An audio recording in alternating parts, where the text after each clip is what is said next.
युअल्लिमुहुम, कुरान कहता है सिखाएंगे भी, कुरान नबी सिखाएंगे भी कौन, यानी उसका मफहूम भी नबी बताएंगे। तीसरे नंबर पे युअल्लिमुहुमुल किताब वल हिकमा, हिकमत की बातें भी सिखाएंगे जिनको हदीस कहा जाता है,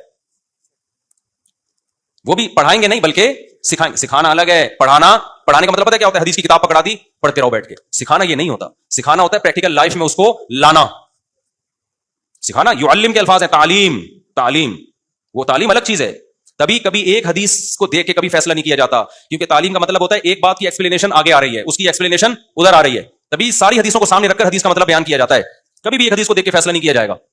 समझते हो कि नहीं समझते? आज बहुत से स्कॉलर हदीस का रेफरेंस दिया, लोग कह रहे हैं भाई ये तो हदीस है, ये भी हदीस है, इसके अलावा बहुत सारी हदीस है, उनको मिला के देखो। कुरान क्या कहता है कि जो कत्ल करेगा हमेशा जहन्नम में जलेगा, लेकिन अहले सुन्नत वल जमात में किसी का भी अकीदा नहीं है कि कातिल अगर मुसलमान है तो हमेशा जहन्नम में रहेगा वो, बल्कि एक दिन गुनाह की सजा खाने के बाद निकल आएगा। हालांकि कुरान के अल्फाज ऐसे नहीं है। वजह क्या है? कुरान में दूसरे मकामात पर उसकी तशरीह है, तो इस तरह हदीसों में भी है। तो ये जो होता है ना कि चंद चीजें देख के फतवा देना शुरू कर देना, ये जहालत की बात है।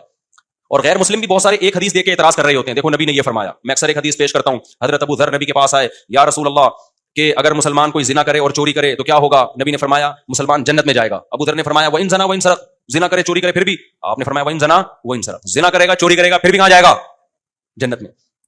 मुत्तफ़क़ुन अलैह हदीस है। फिर हजरत अबू ज़र ने पूछा व इन ज़ना व इन सरक, अगरचे जिना करे अगरचे चोरी करे? आपने फिर फरमाया व इन ज़ना व इन सरक, जिना करे चोरी करे जाएगा कहां? जन्नत में। फिर हजरत अबू ज़र ने फरमाया या रसूल अल्लाह व इन ज़ना व इन सरक, वो हैरान हो रहे हैं इतने बड़े बड़े गुनाह करे भी कहां जा रहे हैं? जन्नत में जा रहे हैं भाई। फिर उन्होंने फरमाया या रसूल अल्लाह व इन ज़ना व इन सरक, अगरचे जिना करे अगरचे चोरी करे। आपने तीसरी दफा और सख्ती से फरमाया व इन ज़ना व इन सरक व इन रग़िमा अनफु अबी ज़र, अगरचे जिना करे चोरी करे फिर भी जन्नत में जाएगा, अगरचे अबू ज़र की नाक आलूदा हो जाए, अबू ज़र की नाक मिट्टी में मिल जाए, यानी वो रुस्वा हो जाए, उसको अच्छा नहीं लग रहा जन्नत में जाना इसका, मगर जाएगा कहां? जन्नत में जाएगा।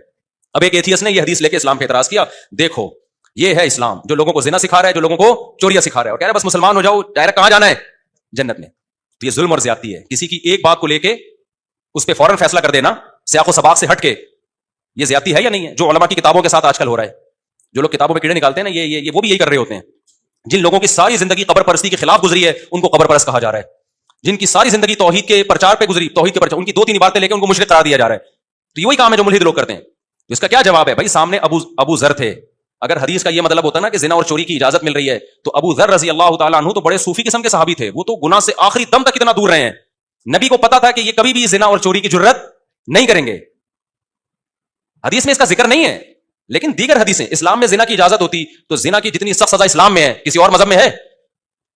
शादीशुदा जिना करे रजम करने का हुक्म, पत्थरों से मार के हलाक कर दो। कमारा जिना करे चौक पे खड़ा करके सूरह नूर में क्या है? कोड़े मारो, 100 कोड़े इसके। और नबी सल्लल्लाहु अलैहि वसल्लम फरमाया मैंने मेराज में देखा कि कुछ नंगे मर्द बरहना औरतें आग में जल रही हैं। जब शोले ऊपर जाते हैं ना तो ये भी ऊपर आते हैं। तो मैंने जिब्रील से पूछा ये कौन लोग हैं? फरमाया आपकी उम्मत के जिना करने वाले मर्द और जिना करने वाली औरतें। तो मुसलमान जिना करने वाले हैं जिनको आग में जलाया जा रहा है। वमन यफ़अल ज़ालिका यल्क़ा असामा, कुरान कहता है जो जिना करेगा और चोरी करेगा, जो जिना करेगा अपने जुर्म की सजा, बहुत बड़े जुर्म की सजा मिलेगी उसको क़यामत के दिन।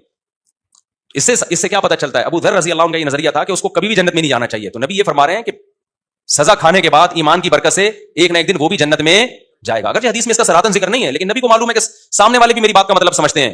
तभी तो इस बात के बाद हज़रत अबू ज़र ने फिर भी कभी ना जिना किया ना चोरी की। उनको ये इश्काल हो रहा है कि कभी भी नहीं जाना चाहिए, ठीक है ना? इतना बड़ा मुजरिम है। तो नबी बता रहे हैं कि अगर जिना और चोरी है ये जुर्म है तो ईमान की नेकी भी तो है ना। दुनिया में कितने लोग खुदा के मुनकिर हैं, कितने तौहीद के मुनकिर हैं, कितने रिसालत के मुनकिर हैं। तो ईमान वाला अगर बुराइयां लेके जा रहा है तो कलमा भी तो लेके जा रहा है ना। ये कलमा कोई हल्की चीज है? ये कमाल की बात है कि चोरी को तो वजन दे हम और कलमे की नेकी को नेकी का वजन न दें। इसका मतलब चोरी का वजन कलमे की नेकी से भी ज्यादा है। तो ये तो कलमे की वैल्यू गिर रही है। खोपड़ी शरीफ में बात नहीं आ रही, मेरा ख्याल है आ रही है बात। तो कलमा सबसे क्या है मेरे भाई? वजनी चीज है। अल्लाह को मानना, उसकी तौहीद, ईमान बहुत बड़ी दौलत है। तो ये गुनाहों की सजा मिलेगी जहन्नम में, लेकिन बिल आखिर ईमान का पलड़ा क्या हो जाएगा? भारी। ये ऐसी नेकी है जो इसके गुनाहों को बिलाखिर खा जाएगी। ये मतलब नहीं है, वरना चोरी इस्लाम में अच्छा अमल होता या कोई मसला ही नहीं था तो चोर का हाथ काटने का हुक्म क्यों होता?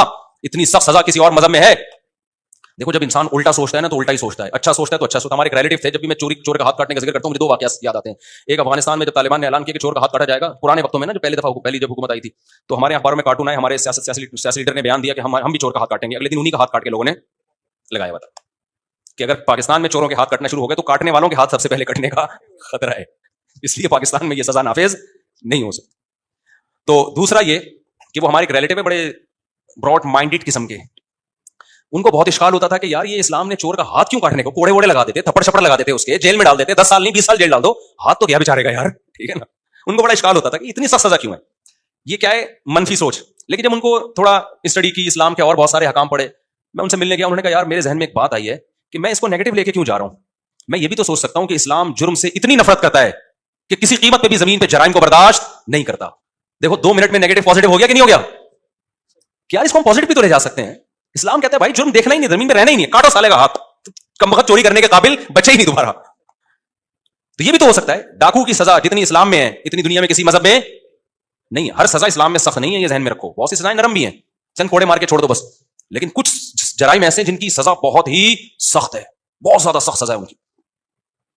ان میں ایک ڈکیتی ہے کہ آپ نے گن پوائنٹ پہ دن دہاڑے کسی کو لوٹا, تو قرآن کیا کہتا ہے؟ اس کو چوک پہ لٹکاؤ اور سولی دو اس کو. گردن نہیں اڑائی جائے گی اس کی, برچھا سینے پہ مار کے گھمایا جائے گا اس کے. ہاتھ پاؤں کاٹے جائیں گے, ایک طرف سے ہاتھ ایک طرف سے پاؤں کاٹ کے چوک پہ لٹکاؤ. اسلام میں بند کمرے میں پھانسی کا کوئی تصور بولو نہیں ہے. بند کمرے میں نہیں, اسلام میں چوک پہ ہوتا ہے. جو بھی ہوتا ہے مارکیٹ میں ہوگا, تاکہ مارکیٹ میں جو لوگ ہیں ان کو عبرت حاصل ہو, ان کو پتا ہو کہ یہ انجام ہونے والا ہے. پھانسی گھاٹ میں جلاد جانے اور وہ جس پہ گزر رہی ہے وہ جانے. لوگوں کو تو لاش مل جاتی ہے, لوگ سمجھتے ہیں جیسے سب کا انا للہ ہوتا ہے, اس کا بھی انا للہ ہو گیا ہے. اس لیے اسلام میں چوک پہ جو ہوگا کیا ہوگا بھائی؟ چوک پہ. تو ڈاکو کی سزا کیا ہے بھائی؟ ایک ہاتھ بایاں پاؤں کاٹ کے چوک پہ لٹکا دو. افغانستان میں ہوتا ہے, اب بھی ہوتا ہے. ڈاکو جو ہو نا وہ لٹکا دیتے ہیں اس کو. تو کیوں اتنی سخت سزا رکھی ہے؟ اس لیے کہ ڈکیتی کوئی ہلکی چیز تھوڑی ہے بھائی. سویڈن سے شادی شدہ جوڑا آیا تھا یہاں پہ, جوان لڑکا, اپنی وائف, ینگ وائف تھی, بالکل نئی نئی شادی تھی, ایک چھوٹا سا بچہ تھا ان کا, پاکستانی تھے. یو پی پہ ڈاکو نے عورت کے سامنے شوہر کو گولی مار دی. تو دل نہیں چاہتا کہ اس کو چوک پہ لٹکنا چاہیے؟ کیا ان کی زندگیوں میں کیا رہ گیا بتاؤ یار. بچی اپنے باپ کو تڑپتے ہوئے دیکھ رہی ہو, لاش کو, پوری زندگی کے لیے اسٹریس اور ڈپریشن میں چلی گئی کہ نہیں؟ ہر وقت یہ منظر یاد آئے گا, ایک عورت اپنے جوان شوہر کو اس طرح مرتے ہوئے دیکھے. ان ڈاکوؤں کے ساتھ ہمارے یہاں کیا ہوتا ہے؟ ان کو پولیس, پھر کورٹ, اس کے بعد وہ تجربہ ہو جاتا ہے ان کو.